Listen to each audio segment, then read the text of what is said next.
mi nombre es Ernest David Corzo Reina, soy estudiante de la Universidad Seminario Teológico Visión y Vida.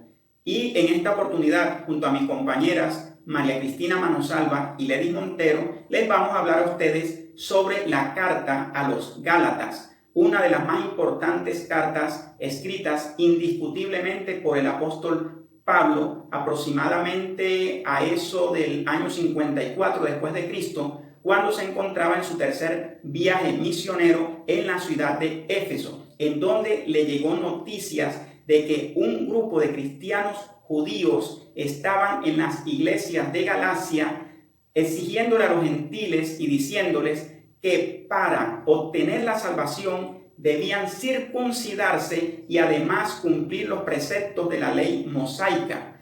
Pablo, motivado por esto, decidió escribir esta carta a las iglesias de Galacia, pero tal fue el contenido que esta carta terminó con su mensaje en las provincias aledañas y por todo el continente. El tema principal de esta carta era la libertad del cristiano llamado a recibir la salvación como un don de Dios por la fe puesta en su Hijo Jesucristo y no por el sometimiento a la ley mosaica. Entonces los propósitos fijados por el apóstol Pablo fue, primero, aclarar a todas las personas, sin importar si fuera judío o gentil, que la salvación se obtenía por la fe puesta en el Hijo de Dios y no por el sometimiento a la ley mosaica. Segundo, promover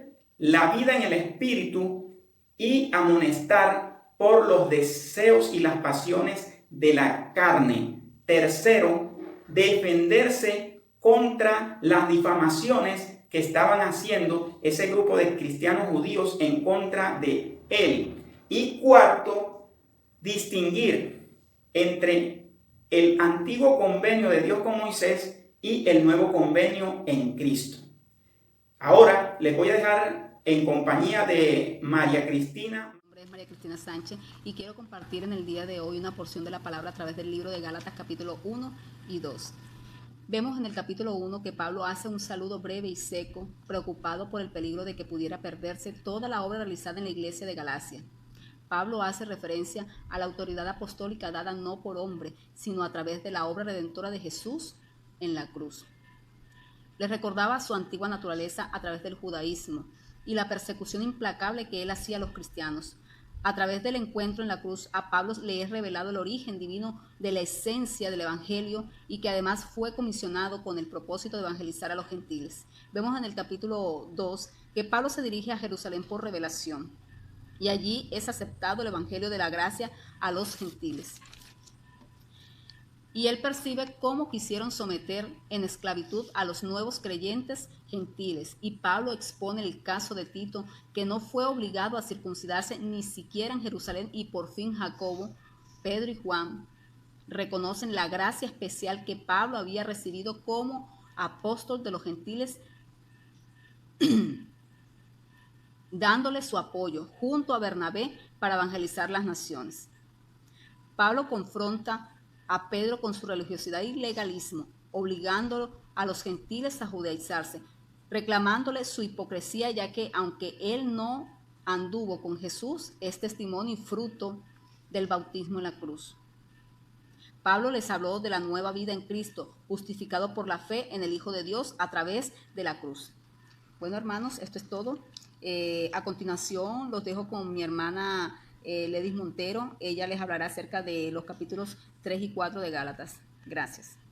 Mi nombre es Ledis Ivette Montero y a continuación les voy a exponer el capítulo 3 y 4 del libro de Gálatas.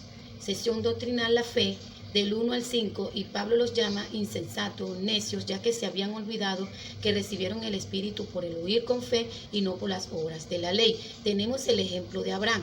Del versículo 6 al 14, y Pablo recalca el hecho de que Abraham fue justificado por la fe, de donde deduce que los verdaderos hijos de Abraham son aquellos que participan del mismo principio fundamental de la fe, que los caracterizó en la vida del patriarca. El pacto incondicional del versículo 15 al 18, y Pablo aclara que el pacto que otorgó Dios a Abraham de pura gracia en relación con la simiente prometida a Abraham solo apartó la fe. Tal pacto es independiente de la ley que había de darse a los 430 años más tarde. El verdadero uso de la ley del 19 al 24, y Pablo expone su gran argumento de que nadie podía vivir por cumplir los preceptos de la ley y de que ésta actúa también de carcelero que vigila al pobre cautivo legalista. El Hijo de Dios, versículo 25 al 29, y Pablo les afirma que el creyente por su fe en Jesucristo recibe la vida y posición de Hijo de Dios, revestido de la justicia de Cristo, y todas las diferencias humanas quedan borradas. Desde el capítulo 4, la libertad cristiana, versículo al 1 al 11, y Pablo les habla acerca de que la redención de los creyentes en Cristo es para todos los que estaban bajo la ley, para ser adoptados como hijos, siendo ahora libres y no esclavos y herederos de Dios por medio de Cristo. Comienzo glorioso y triste caída, versículos 12 al 24, y Pablo les recuerda a los Gálatas los comienzos de la obra, rememorando el entusiasmo y el espíritu de sacrificio de los primeros tiempos que se unían a un gran efecto a su persona, a pesar de los manifiestos estragos de su enfermedad. Alegoría de Sara, del 21 al 31, Pablo le cita el caso de Sara y Agar de la ley, haciendo ver que el hijo de la libre era también hijo de la promesa que representaba lo nacido del Espíritu. Mientras que Agar, esclava, solo pudo dar luz un hijo a la servidumbre y representaba lo nacido de la carne. Del capítulo que viene a continuación con el doctor Ernest Corso. Bueno, ahora sigo yo con el capítulo 5 de Gálatas, en donde Pablo les invita a no dejar perder la libertad en Cristo, que no accedan a circuncidarse ni a seguir los preceptos de la ley, porque al hacerlo estaban desligándose de Cristo y perdiendo el beneficio de la gracia, y que además se mantuvieran firmes con esa libertad, pero no libertad que confundieran con libertinaje, sino más bien esa libertad en referencia al servicio con amor los unos por los otros, en resumen de la gran ley que sería el gran mandamiento de Dios, amar a tu prójimo como a ti mismo. Además, también les invitó a vivir en el Espíritu y no en el deseo y las pasiones de la carne, porque esto los llevaría a perder el reino de los cielos. Y en el capítulo número 6, Pablo les dice prácticamente: no se engañen, porque Dios está arriba y lo ve todo. Así que de todo lo que siembran, de eso van a recoger. Por eso, siembren en el Espíritu, con obras en beneficio de otros, siembren en el bien para que tengan una buena cosecha. Y finaliza este capítulo 6 insistiéndoles: no accedan a las pretensiones de los judaizantes, porque ellos solo quieren gloriarse en la carne. Más se debe gloriar la persona es en la cruz de Cristo. Bueno, en resumen, estos 6 capítulos pudiéramos sacar 3 conclusiones. 1. Pablo defendió su evangelio, el cual le fue dado del cielo, y además recibió el respaldo de los apóstoles de Jerusalén. 2.